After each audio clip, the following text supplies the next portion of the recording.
It seems like we just signed off on the show yesterday at 3 p.m. Pacific, and here we are, noonish, back with you. What happened to the 21 hours in between? I don't know. But as always, it's good to have you on board. We do appreciate the opportunity to spend some time with you here on the program with Intellectual Anarchy. Anarchy. Yeah, Anarchy. I was trying to line up my chakras to get ready for the show. Apparently, I wasn't ready. Good to have you on board. Thank you very much.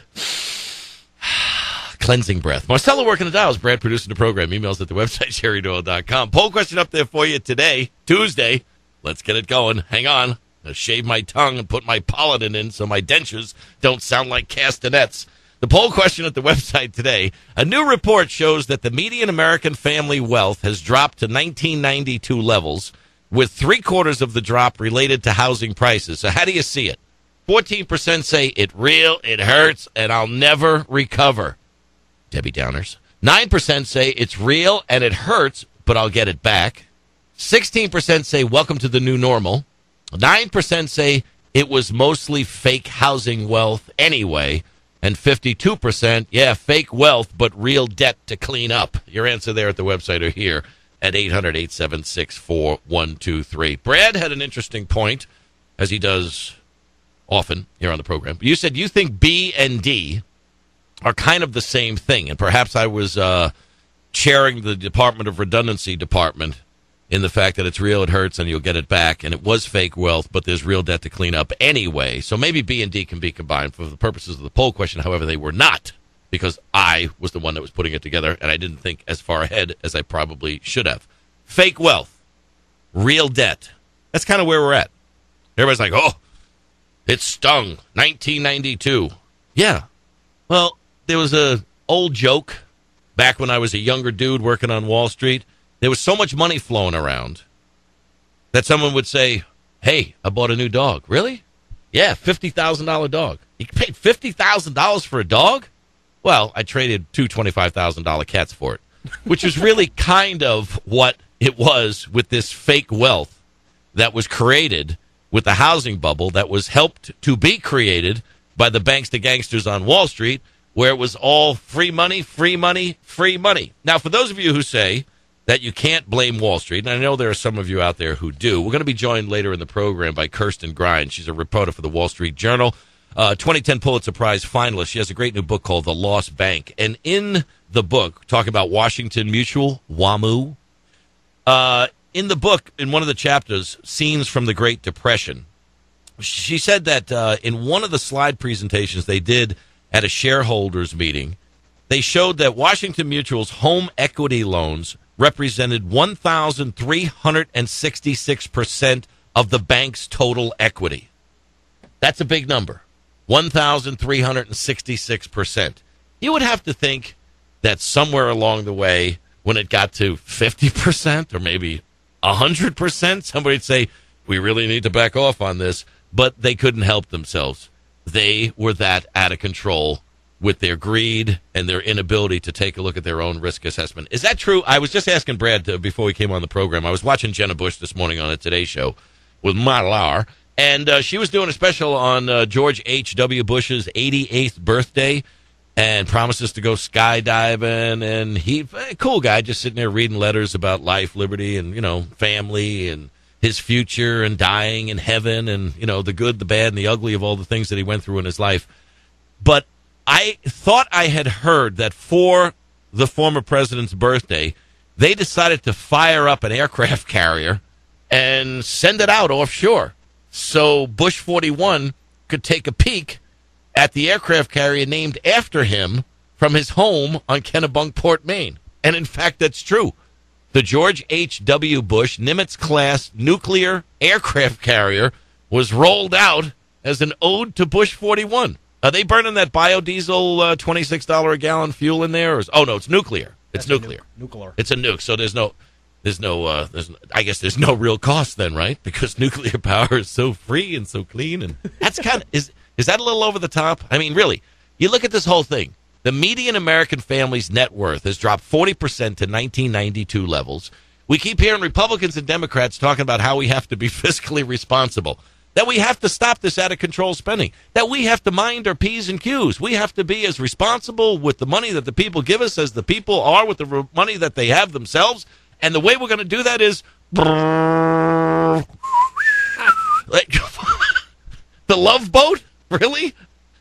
A nuclear aircraft carrier? Where are we going today, Admiral? Bushy's house? Gonna go up and then they're all out on the deck waving? Really? Hi, George! I mean, Manning isn't the that rails? Yeah, all standing up there, parade rest, standing there in their whites, looking out there and going, like, "Do you believe we're doing this? We're off the Kennebunkport, Maine." There's 3,200 people that man that ship. 3,200 people. Do you think they went out with a skeleton crew? Maybe it was just the skipper and Gilligan, Mary Ann, the professor. Maybe just like a couple of people who were just firing it up with a couple of charts. Where are we going? It's just a day cruise. We're just going to get out and wave to George. Everybody wave to George. Okay, George is waving back. All right, let's put this thing back in port. How much could that have possibly cost? What do you think the cost of that was? $1 million? At least. You look at the Republicans that are going hog wild, and rightfully so, over the GSA spending, the money that the $900,000 at the W Hotel here in Las Vegas, or the trips that they made to Hawaii, or the other conferences they go to, or the TSA that spent $1 million to have a conference where they gave a Lifetime Achievement Award to an agency that's been in existence for less than 3 years? A Lifetime Achievement Award? And then the Republicans go, those Democrats, they just spend money. No. Let's fire up the George W. Bush Nimitz-class nuclear aircraft carrier so we can help him blow out his more than 16 candles. I mean, that just seems, I don't know, just seems a little bit crazy to me. But let's look at this fake wealth, real debt scenario. Now, you can't really lose what you didn't have. But what people did lose was a whole lot of net worth. In 2007, the average American family, $126,400. That then went to, in 2010, $77,300. I mean, that's a big jump. 3/4 of that was lost because of the downturn in housing prices. This comes from the Survey of Consumer Finances, which is a triennial survey. They say it's one of the broadest and deepest sources of information about the financial health of American families. Okay, so 40% is a big drop for the American family, the median American family. Not the median family, but the median American family, half above, half below. Is $77,300 in 2010 anything to be doing cartwheels about? I mean, I would have to think that the bigger problem is that the average or the median household net worth in 2007, was $77,300. This gets back to the premise yesterday about we're just not doing it right.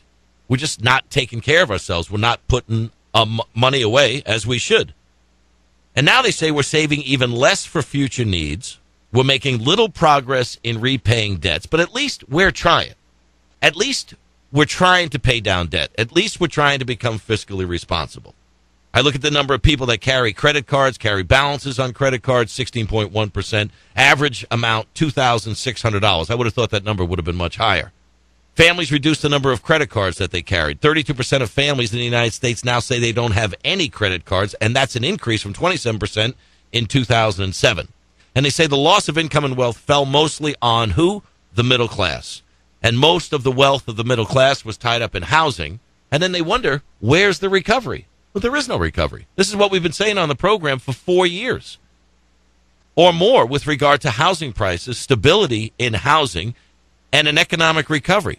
Without stability in housing prices, or without some ability to figure out what it is we need to do going forward to recover from this wealth, real or not, perceived or real, we got to do something about it. Because until housing recovers, until middle America recovers, there is no recovery. The people at the top, they're fine.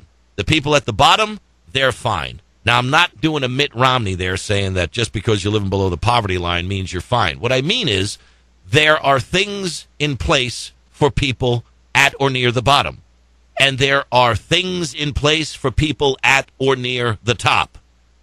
There's social safety nets, maybe not as grand or as great as people would like them to be for people at the bottom.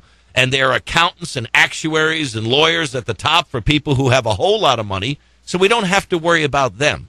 But it seems like in catering to the special interest, yet once again, we seem to be looking beyond the middle class, promising to the middle class that everything's going to be done to benefit the middle class, but in reality, that's not the way it is. What we're seeing from the politicians, what we're seeing from the legislation, and the promises that are being made on the campaign trail, the promises are being made to the middle class, where the vast majority of voters lie. But where does the power and the influence lie?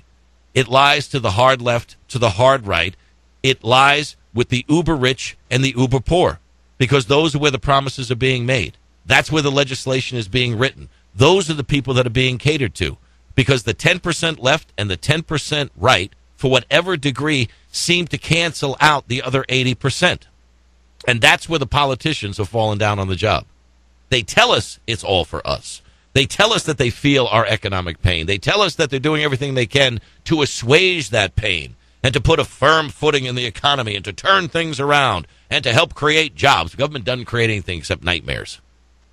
Tim Burton should be the president of the United States, because at least you know it's just a movie. When it's not Halloween and it's not Christmas and it's not Thanksgiving, you're not really sure what it is, but you know it's Tim Burton, so you can at least take some comfort in knowing it's not supposed to make any sense.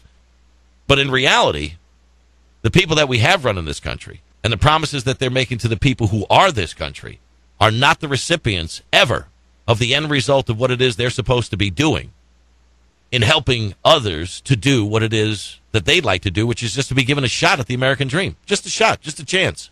Give me an opportunity to roll the bones for myself. And this loss of wealth, perceived or real, fake wealth, $50,000 dog, two $25,000 cats, however you want to look at, is real, and it does hurt. But when you take a look at how the system works, when you sell a house and you make money, don't you have to pay taxes on it? But if you lose a house and you lose money, or you sell a house and you lose money, where's the sharing there? It's like capitalism on the way up, socialism on the way down. I don't understand why it is that we continue to see government succeed, the status quo get more powerful, those who have get richer, and the rest of us sit there wondering what happened. The Jerry Doyle Show. What happened? In North Dakota, today they're voting on eliminating property tax. It's an interesting concept. The vast majority of people, though, they say, are voting against it because people understand, maybe a little bit too radical, and everybody's got to have some skin in the game. But I like the fact that this is up for consideration at a time when North Dakota is flush with cash. Counting on an inheritance? Not so fast, they say. Not only are you not going to get from mom and dad what you were hoping to get from mom and dad, you're probably going to end up having to pay for mom and dad, and you ending up with less. Moving to Bali? Bali not so high? We've got people who have decided it's time to punch out and head elsewhere. And we've also got the heated debate about popcorn. They're popping off in Congress over popcorn. Lots to get to on the program today. 800-876-4123 is the number. I'm Jerry Doyle. Stick with me. I'm in this race because I care about Americans. I'm not concerned about the very poor. We have a safety net there. If it needs repair, I'll fix it. I'm not concerned about the very rich. They're doing just fine. I'm concerned about the very heart of America, the 95% of Americans who right now are struggling, and I'll continue to take that message across the nation. This is the Jerry Doyle Show.